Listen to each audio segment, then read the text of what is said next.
Muhammad wa ala alihi. Apa kata semua? Alhamdulillah luar biasa. Allahu Akbar. Masih semangat? Masih. Sudah makan? Dah. Ada yang belum? Sama Bapak juga belum makan. Ya. Bapak absen dulu. Saudara Adil? Ada tak bisa? Amira Kaisa Akila. Salat subuh tadi? Ya. Apa? Belum sholat. Baru Isan. Baca Quran tadi? Tidak. Salat subuh? Oke. Desta Lestari. Salat subuh? Salat. Baca Quran? Zaki Al-Farah Ramadan. Salat subuh? Ya. Baca Quran tadi? Meta Abtafiani. Salat subuh? Ya. Puasa? Ya. Baca Quran? Abdul Zaki. Baca Quran? Ya. Salat subuh tadi? Jam berapa salat subuhnya? Jam 6? Oke. Lanjut. Nayara. Oke. Salat subuh. Nah. Baca Quran? Ya. Dan dua. Salat subuh. Quran? Oke. Nur Fadila Sasa. Salat subuh. Baca Quran? Ya. Baris. Salat subuh. Ya. Baca Quran? Ya. Oke. Bagi Tarik. Salat subuh. Baca Quran? Ya. Aisyah. Salat subuh. Baca Quran? Ya. Richard Tridulia. Baca juga. Rika. Baca juga. Salat subuh ada. Quran? Dari sekian banyaknya anak 8B, kurang lebih 30% membaca Quran. Kemudian sholatnya juga seperti itu. Maksudnya apa? Jod. Minggu-minggu sebelumnya materi kita sampai mana? 4. Oh, sekarang berarti ayat-ayat Al-Quran tentang 4. Ya. Ini adalah materi terakhir kita di bab 2. Berarti setelah itu kita bisa menangan ataupun mengerjakan soal-soal. Sekarang yang punya buku buka halaman 25. Ayat Al-Quran tentang infak.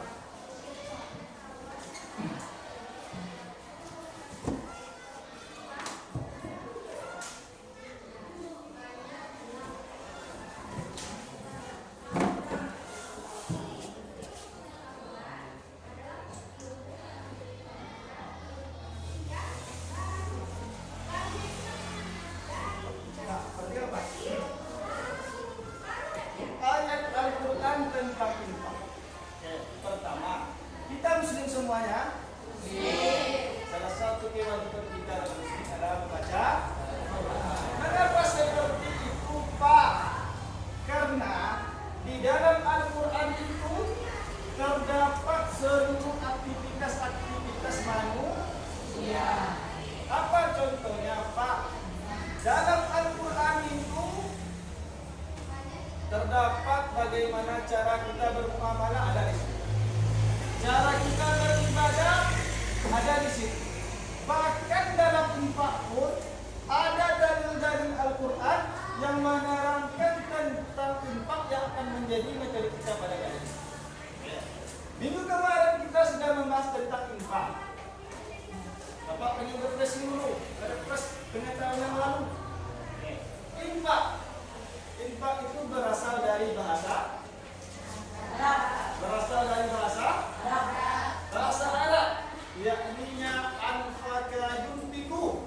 Artinya membelanjakan atau membiayai.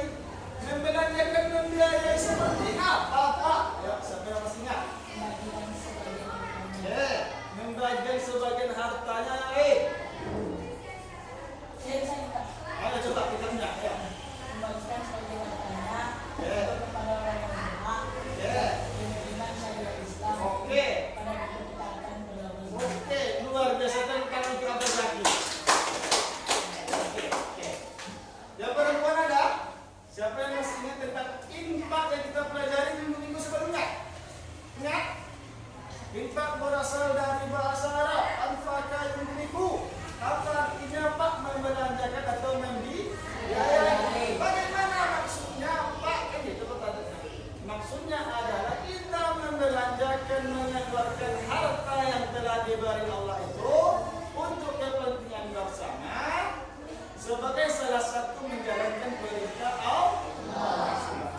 adalah dingin.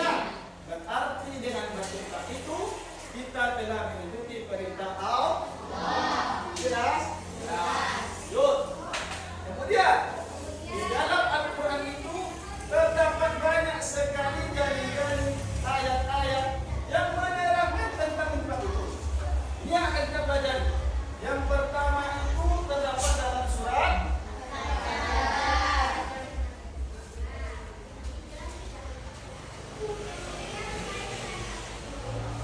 Al-Fajr. Dalam hal ini, ya, dalam surat Al-Fajr ini tidak serta-merta seluruh ayat dalam surat Al-Fajr itu menjadi dalil tentang berinfak. Benar? Dalam surat Al-Fajr itu yang menjadi landasan tentang infak itu adalah ayat 15 dan 8. Ayat 15 sampai dengan 8. 15 sampai dengan 18. Nah, yang kedua itu ada namanya surat Al-Baqarah.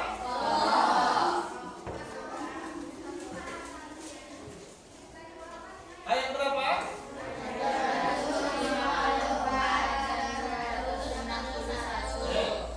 Yang kedua itu terdapat dalam surat Al-Baqarah ayat 254 dan 261. Ya, kita bahas satu-satu.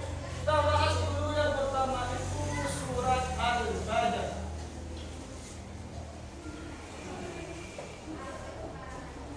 Nah, surat Al-Fajr. Ya, terkendali. Al-Fajr itu merupakan surat yang terdapat dalam juz. Al-Fajr itu terdapat dalam juz keberapa? Juz 3. Oke. Al-Fajr itu terletak pada juz 30. Kemudian surat Al-Fajr itu merupakan surat yang keberapa? 30. Bukan 9, tadi yang 30. Gimana nih ada? Ya. Oke. Al-Fajr itu termasuk apa namanya? Al-Fajr itu merupakan surat yang ke 89. Yuk. Kemudian Al-Fajr itu terdiri dari berapa ayat? 30 ayat. Sekarang pertanyaan. Al-Fajr itu di buku tidak dijelaskan di mana diturunkan. Al-Fajr itu diturunkan sebelum Nabi hijrah. Di mana itu? Kan?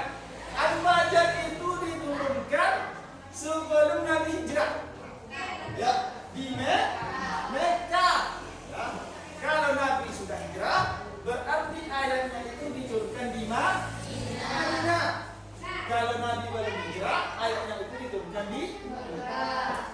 Oke. Kalau diturunkan di kota Mekah, berarti surat Al-Fajr itu termasuk golongan surat Makkiyah. Surat Makkiyah itu apa? Makkiyah. Surat yang diturunkan di kota ya, kita bahas. Surat Al-Fajr terletak di juz 30, surat 39, juz 30 ayat diturunkan di kota Mekah.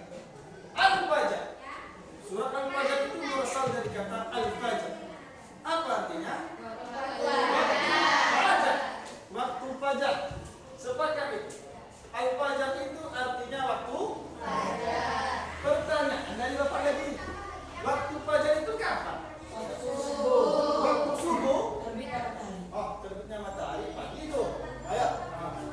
Waktu fajar kapan? Terbenam malam itu.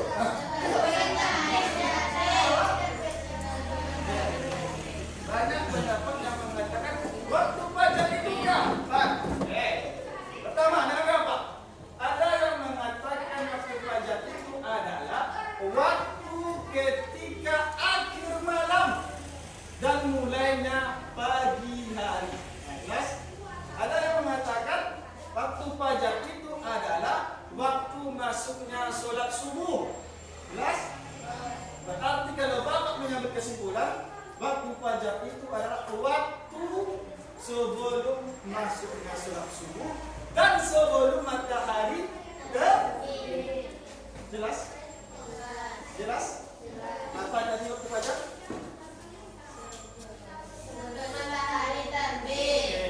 sebelum matahari terbit. Lanjut. Di dalam ilmu fikih, ya, kita berpikir lagi sedikit betul hadis, kita berpikir.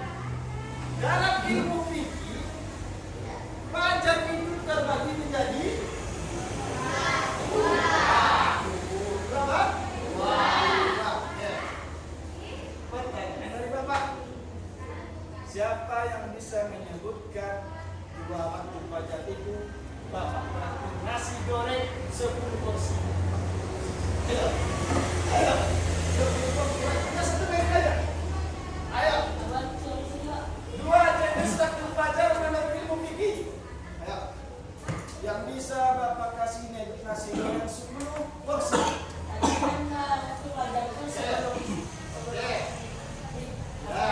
Itu pengertian waktu fajar.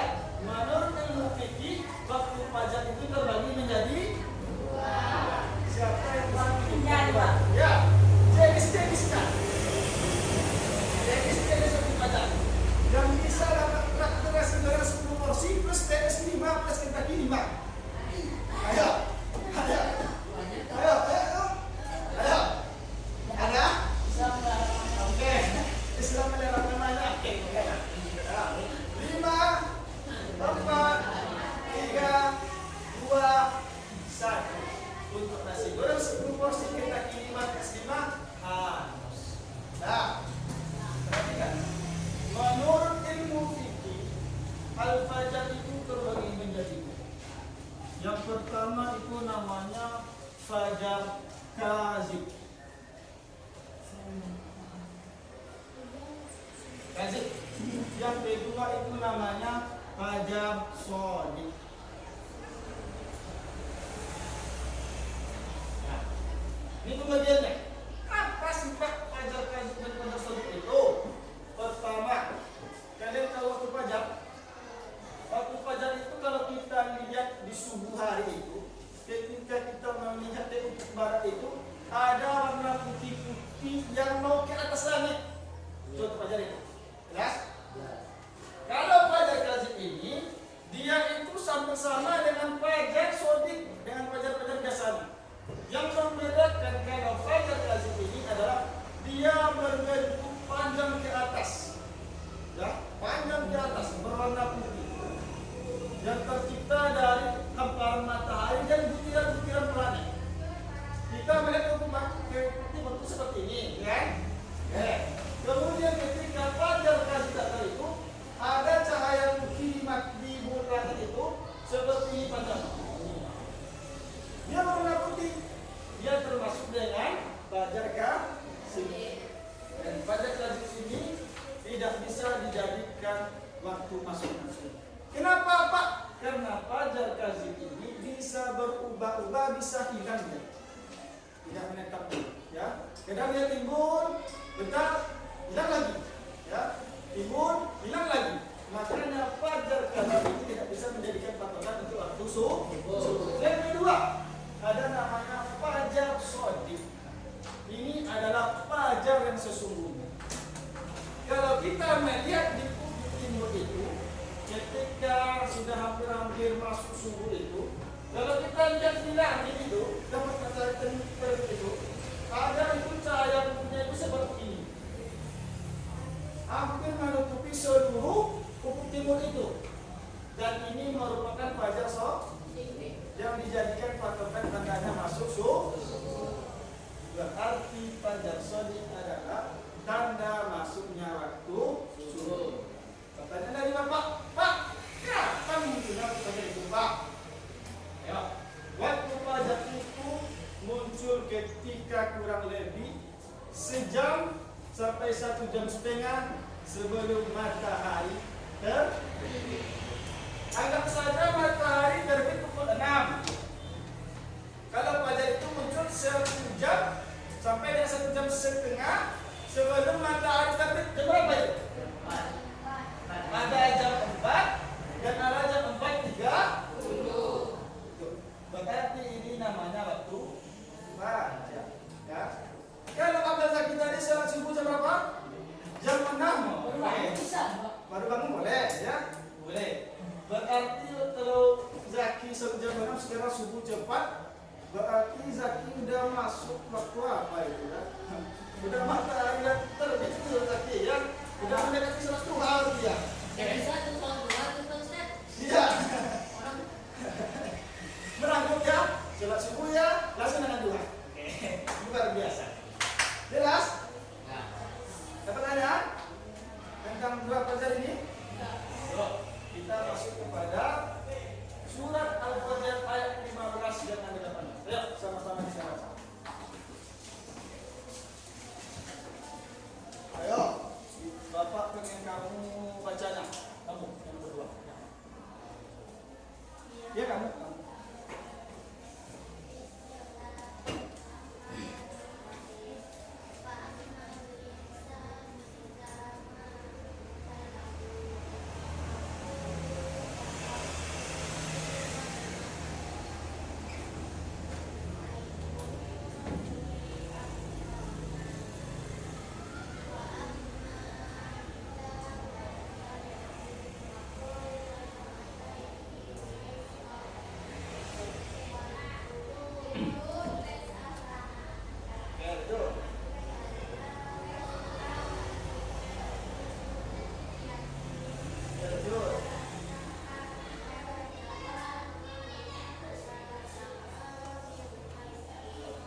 Lanjut baca artinya.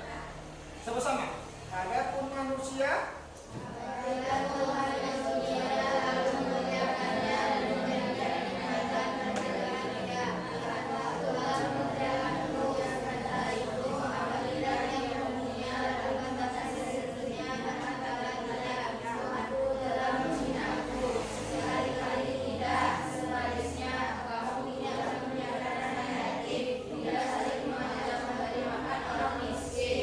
فأما الإنسان إذا ما ابتلاه ربه فأكرمه ونعم فيقول ربي أكرمن. Adapun manusia itu ketika Allah mengujinya, Allah melapangkan rezekinya, maka manusia akan berkata, Tuhanku sedang memuliakanku. Kemudian di ayat 16-nya jika Allah mengatakan, wa amal insanu, palutannya ya, ayat ke-16-nya. Wa amma iza mabekanahu aqada aru alaihi rizqa fayaqulu rabbi ahad. Ada manusia itu yang mengira ketika Allah menyempitkan rezekinya, manusia itu akan beranggapan bahwa Allah sedang menghinakannya. Pertanyaan dari Bapak, benar nggak kira-kira orang yang kurang harta itu rezekinya sedikit, kekayaannya sedikit, hina di mata Allah? Tidak. Kemudian di ayat 17-nya Allah mengatakan apa? Kalla bal la tukrimunal yatim. Sekali-kali tidak. Mereka itu adalah orang yang tidak menyantuni anak yatim. Di ayat 18-nya apa kata Allah? Ya. Wala tahaduna ala ta'amil miskin. Mereka itu tidak mengajak saudara-saudaranya untuk memberi makan, menyayangi orang miskin. Jelas? Kemudian bagaimana? Apa sifat kandungan sebenarnya dalam surat Al-Fajr ayat 15 sampai dengan 18 itu? Ya, kita masuk pada kandungan yang pertama dalam surat Al-Fajr ayat 15 itu. Pertama, perhatikan. Dalam ayat 15 dan 18 itu Allah Subhanahu wa taala itu menciptakan dua tipe manusia. Jelas? Dua tipe manusia. Yang pertama, tipe manusia yang pertama itu dijelaskan Allah dalam surat Al-Fajr ayat 15 itu ketika Allah memberi rezeki seseorang yang berlebih, jabatannya tinggi, hartanya banyak, dan segala macamnya, manusia itu akan sombong. Perhatikan, manusia itu akan sombong dengan harta yang dimilikinya. Kemudian manusia itu akan beranggapan dengan banyaknya harta, tingginya jabatan, banyaknya uang, Tuhan sedang memuliakannya. Benar? Benar? Ayo.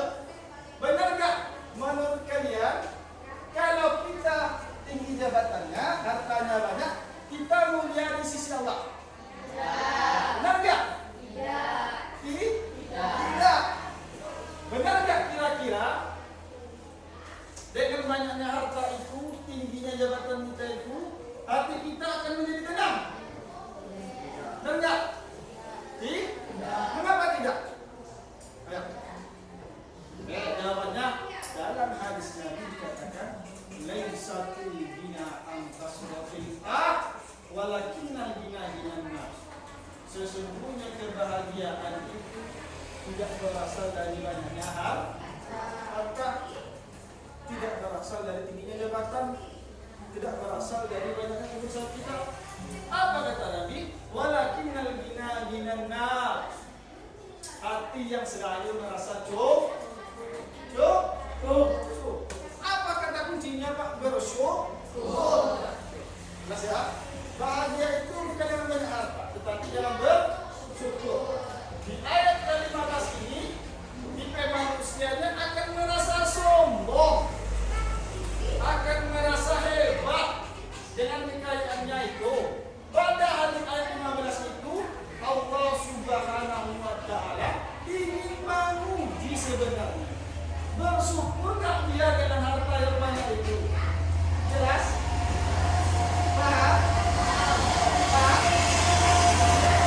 Ada yang bisa mengerti apa? Coba kamu lagi, oke? Ayat 15 saja dulu. Sifat manusia pertama dalam ayat 15 kita apa? Yang pertama adalah ketika dia diberi kelancaran rezeki, dia beranggapan bahwa Allah telah memberikannya. Dia akan sombong. Padahal dengan banyaknya harta itu Allah yang menguji rasa syukurnya terhadap nikmat Allah. Jelas? Ada pertanyaan? Ya? Good. Di ayat 16 ada lagi tipe manusia kedua. Apa itu Pak? Manusia kedua menurut surah Al-Fajr ayat 15 sampai 18 itu, ketika manusia itu diberi kesempitan rezeki, dia sudah bekerja masih saja rezekinya sempit, masih saja kesulitan, dan manusia itu beranggapan bahwa Allah sedang menghinanya. Benar nggak Allah sedang menghinanya? Tidak. Inilah dua tipe manusia dalam surah Al-Fajr ayat 15 dan 16. Padahal di ayat 16 itu ketika Allah sedang menyampaikan rezeki kita, sebenarnya Allah ingin melihat kesabaran kita, ingin menguji kita, ingin menaikkan derajat ketakwaan kita di sisi Allah. Berarti dua tipe manusia ini salah dan sama-sama beranggapan buruk lah. Jelas? Kemudian dibantah oleh Allah di ayat 17-nya. Kalla bal la tukrimuna yatim. Sekali-kali tidak. Mereka itu juga tidak memberi makan anak yatim, tidak menyantuni anak yatim. Sebenarnya di ayat 17 ini Allah Subhanahu wa Ta'ala menjelaskan dari ayat 15 dan 16. Apa maksudnya Pak? Tadi di ayat 15 itu manusia akan sombong, menganggap bahwa mulia itu dengan hartanya. Benar? Itu manusia yang pertama. Di ayat 16 manusia akan beranggapan bahwa dirinya hina di mata Allah dengan rezeki yang disempitkan. Benar? Kemudian dibantah Allah di ayat 17. Apa kata Allah? Sesungguhnya, perhatikan, orang yang mulia di sisi Allah itu bukan dengan banyak harta, tetapi di ayat 17 ini sebenarnya orang yang mulia itu adalah orang yang ketaatannya luar biasa kepada Allah. Berarti orang mulia itu adalah orang-orang yang bertakwa kepada Allah. Apa dalilnya? Inna akramakum indallahi atqakum.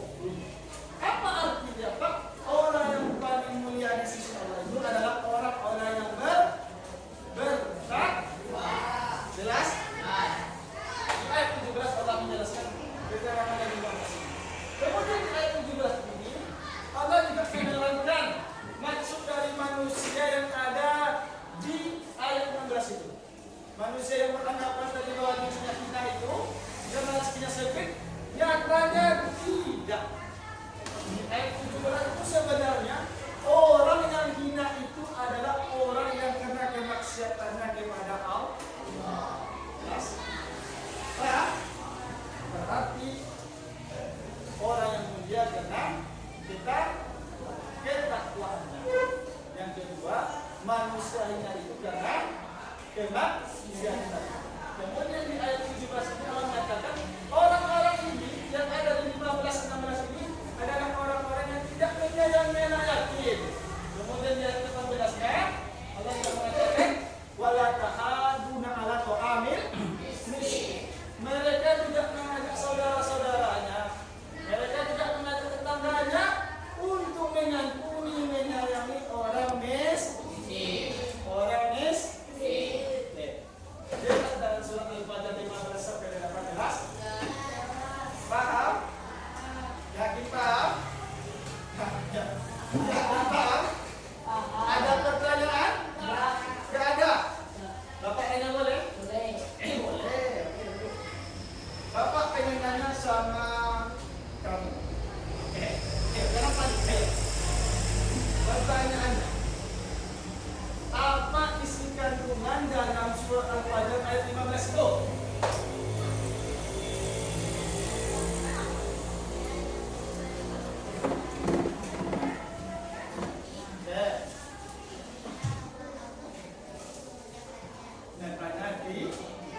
Tahu? Jelas? Ada pertanyaan? Kalau nggak ada, kita tak baca surat Al-Baqarah. Lanjut. Perhatikan. Kita masuk lagi pada surat yang kedua yaitu surat Al-Baqarah ayat 254 dan 261. Ya. Pertama, kita bahas dulu surat Al-Baqarah ya. Al-Baqarah adalah salah satu surat Al-Quran yang terdiri dari berapa ayat? 286 ayat. Benar? Benar nggak Al-Baqarah itu 286 ayat? Ya. Oke. Al-Baqarah 286. Kemudian apa sih arti dari Al-Baqarah itu? Sapi betina. Sapi betina. Oke. Kemudian buku ini katanya setelah lebih dari 286 ayat artinya sapi betina, Al-Baqarah itu diturunkan di mana? Oke. Tadi Bapak menyebutkan surat Al-Fajr turun sebelum Nabi hijrah, itu di mana itu? Nah, kemudian Al-Baqarah ini turun setelah Nabi hijrah. Nabi, kata kuncinya itu. Kalau sebelum hijrah di Mekah, kalau setelah hijrah di Madinah. berarti surat Al-Baqarah itu kalau bukan surat Madah. Jelas? Yuk. Kemudian Al-Baqarah ini disebut juga dengan surat dengan judul Ustatul Quran. Ustatul Quran. Apa artinya? Puncak Al-Quran. Mengapa Al-Baqarah itu disebut dengan puncak Al-Quran, Pak? Siapa yang tahu jawabannya?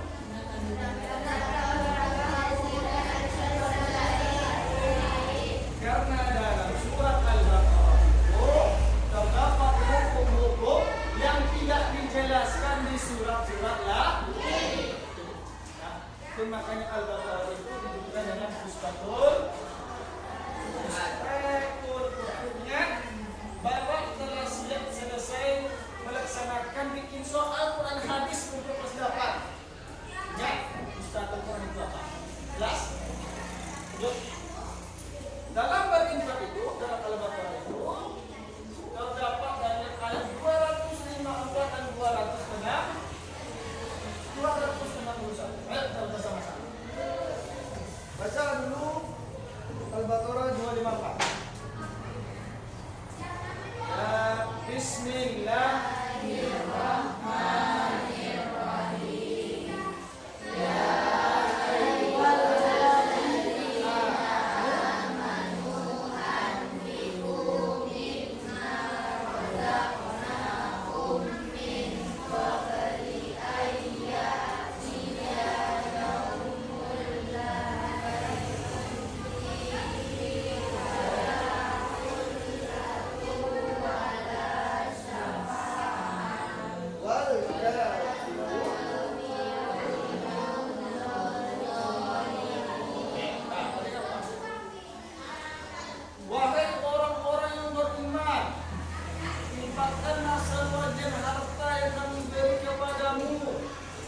sebelum datangnya hari kiamat.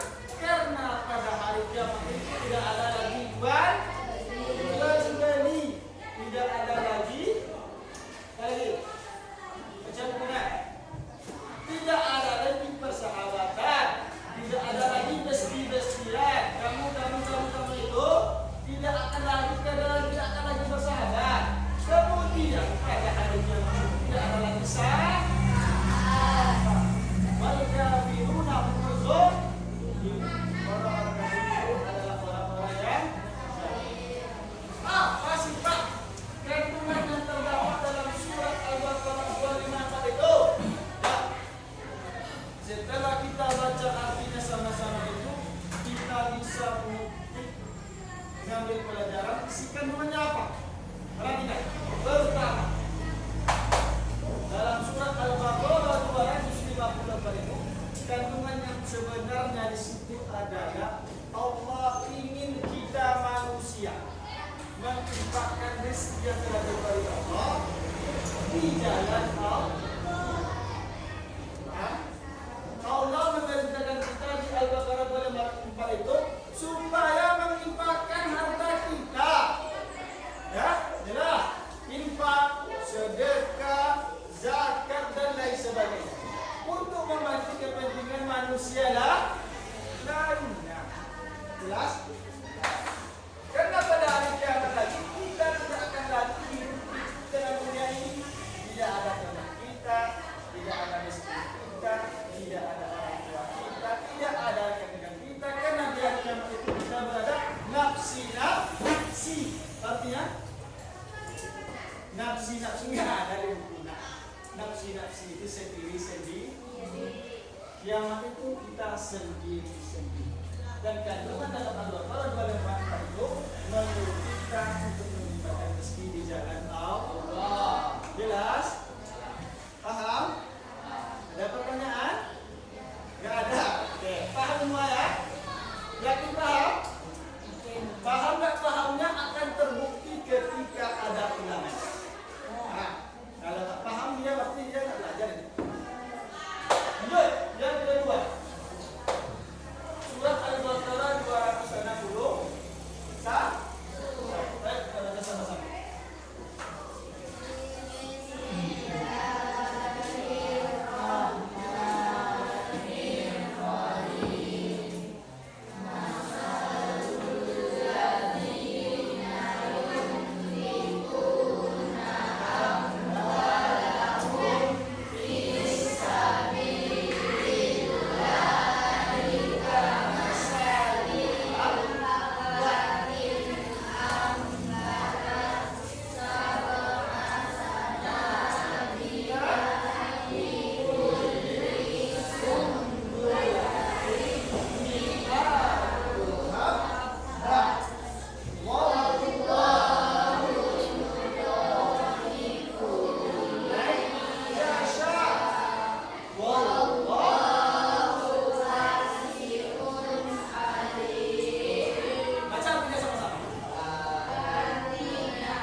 Oh, bukan ini.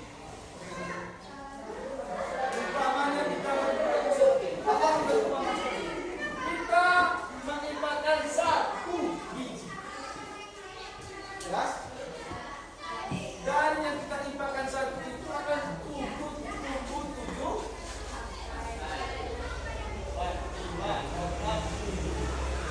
3. Dari kehidupan kayak ini tumbuh lagi 100 di ini 100, ini 100, ini 100. Bayangkan, dari 1 yang kita tanam itu akan menimbulkan pahala yang berlipat-lipat. Coba kita kalikan manusia. Ayo, 1 yang kita infakkan, lah, dikali dengan 7, berapa itu? 7. Kemudian masing-masing 7 itu tumbuh 100 tangkai, berarti 7 kali 100. Berapa itu? 700. 7 ya? Jelas? 1 yang kita infakkan 700 dibalas. Bayangkan, itu kali-kali manusia saja. Kalau kali-kali Allah, bisa saja 700 itu menjadi 7.000 sampai 7 juta. Jelas? Itu perumpamaan yang diberikan Allah. 1 yang kita kasih 700 dibalas oleh Allah. Bayangkan kalau kita ngasih 100.000, 20.000, 50.000. Berapa yang dikasih Allah? Dan berlipat-lipat dan rumah kali. Dalam 2,1 ini Allah melipat gandakan dan memberi perumpamaan orang-orang yang jelas. Ada pertanyaan? Sekarang Bapak akan kelas. Yang laki-laki bikin 1 kelompok, bikin 1 kelompok. Dalam Bapak kita pegangan. Bikin 1 kelompok. Yang orang tua bikin 2 kelompok.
Taruhnya apa dulu? Aduh, nggak ada rumah ya. Lupa tadi tadi apa kasih tanda bawah itu? Nggak ada lupa bu. Dah, jangan lupa sekarang kita nanti yang ada dulu ya. Jika ada 35 berdasarkan latihan halaman 1 sampai 5 35. Nah, tengah ya. 1 sampai 5. Maunya gimana? Yang layangan, Bapak. Ya, ketika